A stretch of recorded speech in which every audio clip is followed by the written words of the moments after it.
যৌথ বৈঠকে চূড়ান্ত নবম পে স্কেল। ফেব্রুয়ারি থেকেই কার্যকর নবম পে স্কেল। বেসিক, ভাতা ও পেনশনে একসাথে বড় পরিবর্তন। দর্শক, নবম পে স্কেলের সর্বশেষ সকল আপডেট পেতে চ্যানেলটিতে লাইক এবং সাবস্ক্রাইব করুন। পে স্কেল নিয়ে দীর্ঘদিনের অপেক্ষার অবসান ঘটিয়ে অবশেষে এলো সেই ঘোষণা, যা দেশের লাখো সরকারি চাকরিজীবী ও পেনশনারদের জন্য এক নতুন অধ্যায়ের সূচনা করল।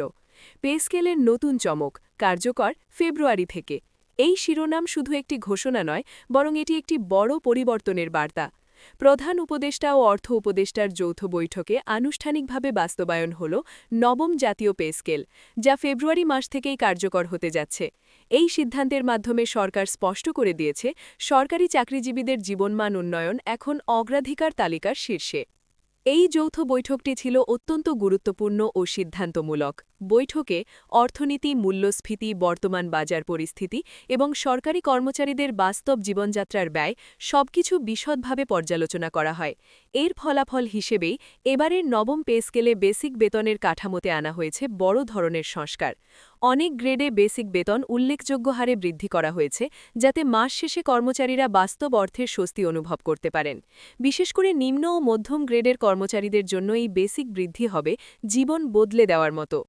শুধু বেসিক বেতন নয়, এবারের পে স্কেলের আরেকটি বড় চমক এসেছে ভাতা কাঠামোয়। বাড়ি ভাড়া, চিকিৎসা, শিক্ষা ও যাতায়াত ভাতা সবকিছুই নতুনভাবে পুনর্গঠন করা হয়েছে। আগে যেসব ভাতা বাস্তব ব্যয়ের সাথে সামঞ্জস্যপূর্ণ ছিল না, সেগুলো এবার সময় উপযোগী করা হয়েছে। অর্থ উপদেষ্টা জানিয়েছেন, ভাতা ব্যবস্থাকে এমনভাবে ঢেলে সাজানো হয়েছে যাতে শহর ও গ্রাম উভয় পর্যায়ের কর্মচারীরাই ন্যায্য সুবিধা পান। ফলে চাকরিজীবীদের মাসিক আয় শুধু কাগজে নয়, বাস্তব জীবনেও ইতিবাচক প্রভাব ফেলবে। নবম পে স্কেলের সবচেয়ে যুগান্তকারী দিকগুলোর একটি হল পেনশন ব্যবস্থায় পরিবর্তন। যারা অবসরপ্রাপ্ত অথবা অবসরের দ্বার প্রান্তে, তাদের জন্য এটি নিঃসন্দেহে বড় সুখবর। নতুন পে স্কেলে পেনশন গণনার ভিত্তি পুনর্নির্ধারণ করা হয়েছে, যাতে অবসর জীবনে আর্থিক অনিশ্চয়তা কমে আসে। বেসিক বৃদ্ধির সঙ্গে সামঞ্জস্য রেখে পেনশনও স্বয়ংক্রিয়ভাবে বাড়বে এমন ব্যবস্থাই রাখা হয়েছে এবারের কাঠামোয়। এতে করে অবসরপ্রাপ্ত কর্মচারীরাও নতুন পে স্কেলের সুফল থেকে বঞ্চিত হবেন না। ফেব্রুয়ারি থেকে কার্যকর হওয়ার বিষয়টি এই সিদ্ধান্তকে আরও তাৎপর্যপূর্ণ করে তুলেছে, কারণ বছরের শুরুতেই এই বাস্তবায়নের ফলে কর্মচারীরা পুরো বছরের সুবিধা ভোগ করতে পারবেন। অনেকেই প্রশ্ন তুলছিলেন, ঘোষণা হলেও বাস্তবায়ন হবে তো? সেই সংশয় দূর করতেই প্রধান উপদেষ্টা স্পষ্ট করে জানিয়েছেন, এটি কেবল ঘোষণা নয়, বরং বাস্তবায়নের নির্দেশনা সহ চূড়ান্ত সিদ্ধান্ত। সংশ্লিষ্ট মন্ত্রণালয়গুলোকে ইতোমধ্যেই প্রয়োজনীয় প্রস্তুতি নিতে বলা হয়েছে। এই সিদ্ধান্তের পেছনে রয়েছে দীর্ঘ আলোচনা, আন্দোলন, দাবি দেওয়া এবং বাস্তবতার নিরিখে নেওয়া রাজনৈতিক সদিচ্ছা। সরকার বুঝতে পেরেছে, কর্মচারীরা সন্তুষ্ট না হলে প্রশাসনিক সেবার মান উন্নয়ন সম্ভব নয়। নবম জাতীয় পে স্কেল তাই বেতন বাড়ানোর উদ্যোগ নয়, বরং এটি একটি প্রশাসনিক সংস্কারের অংশ। এর মাধ্যমে কর্মচারীদের মধ্যে কাজের আগ্রহ বাড়বে, দায়বদ্ধতা বাড়বে এবং সর্বোপরি রাষ্ট্রীয় সেবার মান আরও উন্নত হবে। নবম জাতীয় পে স্কেল বাংলাদেশের সরকারি চাকরিজীবীদের জন্য এক ঐতিহাসিক মাইল ফলক।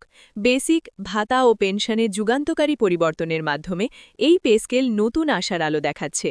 ফেব্রুয়ারি থেকেই এর বাস্তবায়ন শুরু হওয়ায় কর্মচারী মহলের স্বস্তি ও উদ্দীপনা দুই লক্ষ্য করা যাচ্ছে। এখন দেখার বিষয়, এই নতুন কাঠামো বাস্তব জীবনে কতটা ইতিবাচক পরিবর্তন আনতে পারে। তবে আপাতত এটুকু নিশ্চিতভাবেই বলা যায়, পে স্কেল নিয়ে এবারের সিদ্ধান্ত দেশের চাকরিজীবীদের জন্য একটা বড় প্রাপ্তি। এই নতুন পে স্কেল বাস্তবায়নের খবরে ইতোমধ্যেই দেশের বিভিন্ন দপ্তরে শুরু হয়েছে আলোচনা ও হিসাব নিকাশ।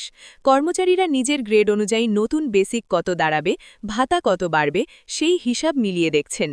অনেকেই বলছেন, দীর্ঘ সময় পর সরকার বাস্তবতার আলোকে একটি সিদ্ধান্ত নিয়েছে, যা শুধু সংখ্যার হিসাব নয়, বরং কর্মচারীদের সম্মান ও নিরাপত্তার প্রতিফলন। বিশেষ করে বর্তমান বাজার দর, বাসা ভাড়া ও চিকিৎসা ব্যয়ের চাপে যে সংকট তৈরি হয়েছিল, নতুন পে স্কেল সেটার বড় একটি সমাধান দিতে পারে বলে মনে করছেন সংশ্লিষ্টরা।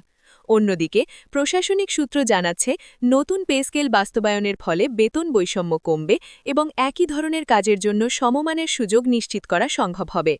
আগে বিভিন্ন ক্যাডার ও দপ্তরের মধ্যে যে অসামঞ্জস্য ছিল, তা অনেকটাই সমন্বয়ের দিকে যাচ্ছে। এতে করে মাঠ প্রশাসন থেকে শুরু করে সচিবালয় পর্যন্ত একটি ইতিবাচক কর্মপরিবেশ তৈরি হবে বলে আশা করা হচ্ছে। অফিসারদের মতে এটি শুধু আর্থিক সংস্কার নয়, বরং এটি একটি কাঠামোগত পরিবর্তনের সূচনা। পেনশনভোগীদের ক্ষেত্রে ক্ষেত্রেও এই সিদ্ধান্ত বাড়তি স্বস্তি নিয়ে এসেছে।